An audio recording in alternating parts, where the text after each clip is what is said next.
She was awakened by a shock so sudden and severe that if Dorothy had not been lying on the soft bed, she might have been hurt. As it was, the jar made her catch her breath and wonder what had happened, and Toto put his cold little nose into her face and whined dismally. Dorothy sat up and noticed that the house was not moving, nor was it dark, for the bright sunshine came in at the window, flooding the little room. She sprang from her bed and, with Toto at her heels, ran and opened the door. The little girl gave a cry of amazement and looked about her, her eyes growing bigger and bigger at the wonderful sights she saw. The cyclone had set the house down very gently, for cyclone in the midst of a country of marvellous beauty. There was a lovely patches of greensward all about, with stately trees bearing rich and luscious fruits. Banks of gorgeous flowers were on every hand, and birds with rare and brilliant plumage sang and fluttered in the trees and bushes. A little way off was a small brook, rushing and sparkling along between green banks and murmuring in a voice very grateful to a little girl who had lived so long on the dry, grey prairies. While she stood looking eagerly at the strange and beautiful sights, she noticed coming toward her a group of the queerest people she had ever seen. They were not as big as the grown folks she had always been used to, but neither were they very small. In fact, they seemed about as tall as Dorothy, who, as a well-grown child for her age, although they were, so far as looks go, many years older. 3 were men and 1 a woman, and all were oddly dressed. They wore round hats that rose to a small point a foot above their heads, with little bells around the brims that twinkled sweetly as they moved. The hats the men were blue. The little woman's hat was white, and she wore a white gown that hung in pleats from her shoulders. Over it were sprinkled little stars that glistened in the sun like diamonds. The men were dressed in blue, of the same shade as their hats, and wore well-polished boots with a deep roll of blue at the tops. The men, Dorothy thought, were about as old as Uncle Henry, for 2 of them had beards, but the little woman was doubtless much older. Her face was covered with wrinkles, her hair was nearly white, and she walked rather stiffly. When these people drew near the house, where Dorothy was standing in the doorway, they paused and whispered among themselves, as if afraid to come farther.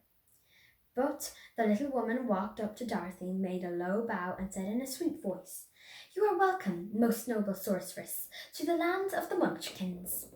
We are so grateful to you for having killed the wicked witch of the East, and for setting our people free from bondage."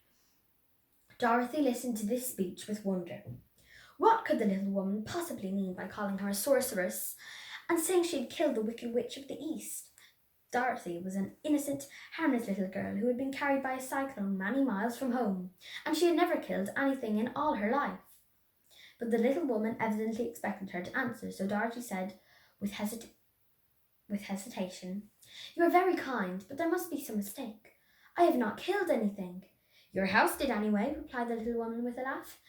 "And that is the same thing. See," she continued, pointing to the corner of the house, "there are her 2 feet, still sticking out from under a block of wood." Dorothy looked and gave a little cry of fright. There, indeed, just under the corner of the great beam of the house rested on, 2 feet were sticking out, shod in silver shoes with pointed toes. "Oh dear," cried Dorothy, clasping her hands together in dismay. "The house must have fallen on her. Whatever shall we do?" "There is nothing to be done," said the little woman calmly. "But who was she?" asked Dorothy. "She was the wicked witch of the East, as I said," answered the little woman. "She has held all the Munchkins in bondage for many years, making them slaves for her night and day. Now they are all set free, and are grateful to you for the favour." "Who are the Munchkins?" inquired Dorothy. "They are the people who live in this land of the East, where the wicked witch rules." "Are you a Munchkin?" asked Dorothy. "No, but I am their friend, although I live in the land of the North. When they saw the witch of the East was dead, the Munchkin sent a swift messenger to me, and I came at once. I am the witch of the North." "Oh, gracious!" cried Dorothy. "Are you a real witch?" "Yes, indeed," answered the little woman, "but I'm a good witch, and the people love me. I'm not as powerful as the wicked witch was who ruled here, or I should have set the people free myself." "But I thought all the witches were wicked," said the girl, who was half frightened at facing a real witch. "Oh no, that is a great mistake. There are only 4 witches in all the land of Oz. 2 of them, those who live in the north and the south, are good witches. I know this is true, for I am one of them myself, and cannot be mistaken. Those who dwelt in the east and the west were indeed wicked witches. But now that you have killed one of them, there is but one wicked witch in all the land of Oz, the one who lives in the west." "But," said Dorothy after a moment's thought, "Aunt Em has told me that witches were all dead years and years ago." "Who is Aunt Em?" inquired the little old woman. "She is my aunt, who lives in Kansas, where I came from." The Witch of the North seemed to think for a time, with her head bowed and her eyes upon the ground. Then she looked up and said, "I do not know where Kansas is, for I've never heard the country mentioned before. But tell me, is it a civilized country?" "Oh, yes," replied Dorothy. "Then that accounts for it. In the civilized countries, I believe there are no witches left, nor wizards, nor sorceresses, nor magicians. But you see, the land of Oz has never been civilized, for we are cut off from all the rest of the world. Therefore, we still have witches and wizards amongst us." "Who are the wizards?" asked Dorothy. "Oz himself is the great wizard," answered the witch, sinking her voice to a whisper. "He is more powerful than all the rest of us together. He lives in the City of Emeralds." Dorothy was going to ask another question, but just then the Munchkins, who had been standing silently by, gave a loud shout and pointed to the corner of the house where the wicked witch had been lying. "What is it?" asked the little old woman, and looked and began to laugh. The feet of the dead witch had disappeared entirely, and nothing was left but the silver shoes. "She was so old," explained the Witch of the North, "that she dried up quickly in the sun. That is the end of her. But the silver shoes are yours, and you shall have them to wear." She reached down and picked the shoes up, and after shaking the dust out of them, handed them to Dorothy. "The Witch of the East was proud of those silver shoes," said one of the Munchkins, "and there is some charm connected with them. But what it is, we never knew." Dorothy carried the shoes into the house and placed them on the table. Then she came out again to the Munchkins and said, "I'm anxious to get back to my aunt and uncle, for I'm sure they will worry about me. Can you help me find a way?" The Munchkins and the witch first looked at one another, and then at Dorothy, and then shook their heads. "At the east, not far from here," said one, "there is a great desert, and none could live to cross it." "It is the same at the south," said another, "for I have been there and seen it. The south is the country of the Quadlings. I'm told," said the third man, "that it was the same at the west, and that country where the Winkies live is ruled by the wicked witch of the west, who would make you her slave if you passed her way." "The north is my home," said the old lady, "and at its edges is the same great desert that surrounds this land of Oz. I'm afraid, my dear, you will have to live with us."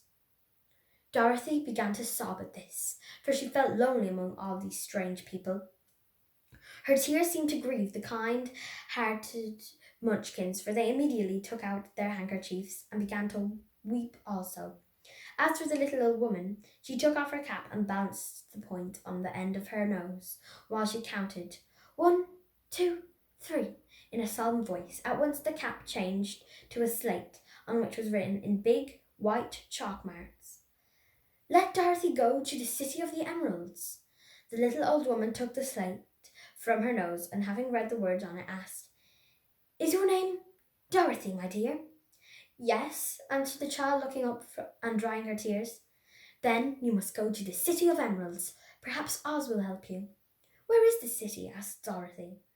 "It is exactly in the center of the country, and it is ruled by Oz, the great wizard I told you of." "Is he a good man?" inquired the girl anxiously. "He is a good wizard. Whether he is a man or not, I cannot tell, for I have never seen him." "How can I get there?" asked Dorothy.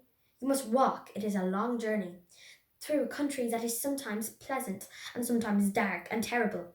However, I will use all the magic arts I know of to keep you from harm." "Won't you go with me?" pleaded the girl, who had begun to look upon the little old woman as her only friend. No, I cannot do that, she replied, but I will give you my kiss, and no one will dare injure a person who has been kissed by the Witch of the North. She came close to Dorothy and kissed her gently on the forehead. Where her lips touched the girl, they left a round, shining mark, as Dorothy found out soon after. The road to the City of Emeralds is paved with yellow brick, said the witch, so you cannot miss it. When you get to Oz, do not be afraid of him, but tell your story and ask him to help you. Goodbye, my dear. The three Munchkins bowed low to her and wished her a pleasant journey, after which they walked away through the trees. The witch gave Dorothy a friendly little nod and whirled round on her left heel 3 times, and straightway disappeared, much to the surprise of little Toto, who barked after her loudly enough when she had gone, because he had been afraid even to growl while she stood by. But Dorothy, knowing her to be a witch, had expected her to disappear in just that way, and was not surprised in the least. And that was chapter 2 of The Wonderful Wizard of Oz, The Council with the Munchkins. You can listen to chapter 2 on my YouTube channel, Maeve Reads Books. And thanks for watching, and I hope you enjoyed the video. Bye! It's not turning.